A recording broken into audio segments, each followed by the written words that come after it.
कहते हैं एक माँ बेटे में मुनाजरा चल रहा था। माँ का मौक़िफ़ था कि अल्लाह खिलाता है तो हम खाते हैं। बेटे का कहना था हम खाते हैं, अगर हम न खाना चाहें तो अल्लाह नहीं खिला सकता। इस मुनाजरे के दौरान माँ ने बेटे के आगे खाना रख दिया तो बेटे ने कहा, चलिए मैं ये आज रात वाला खाना नहीं खा रहा, अल्लाह खुला कर दिखा दे।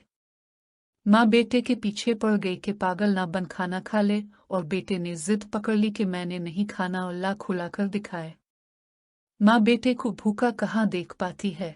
उसने इसरार शुरू किया तो बेटा घर से निकलकर गांव के कब्रिस्तान में जाके सो गया।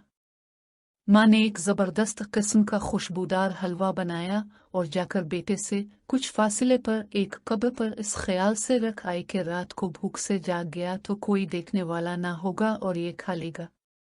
रात के आखिरी पहर कब्रिस्तान में डाकू आ गए जो इस गांव को लौटने की गरज से पहुंचे थे।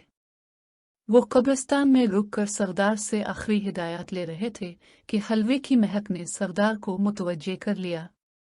कब्रिस्तान की तलाशी ली गई तो हलवा और वो लड़का दोनों बरामद हुए। सरदार ने हलवा खाना चाहा तो सानिभा ने कहा, सरदार, मुझे लगता है इस हलवे में जहर मिलाकर रखा गया था ताकि हम खाकर मर जाएं, और ये लड़का जासूसी के लिए मौजूद था कि हमारे अंजाम की खबर जाकर गांव वालों को दे सके। सरदार ने सानिभा की अक्लमंदी की दाद दी और लड़के से कहा, चल बच्चे हलवा खा। लड़का तो जिद किए बैठा था कि आज रात कुछ नहीं खाएगा। उसने सख्ती से इनकार किया तो सरदार का शक यकीन में बदल गया और उसने गिनतान ली। लड़के ने सर पर मंडलाती मौत देखी तो पूरी प्लेट चट कर गया। डाकू कुछ देर तक इसके मरने का इंतजार करते रहे लेकिन वो ना मरा। एक बार फिर सानिभा ने ही गुत्थी सुलझाई और कहा, सरदार, स्लो पॉइजन लगता है। कंफ्यूज्ड डाकू लड़के को कब्रिस्तान में छोड़कर लूट गए। फजर की आजान के साथ लड़का खाली प्लेट हाथ में लिए मुंह लटकाए घर में दाखिल हुआ तो माँ ने पूछा, बेटा क्या हुआ?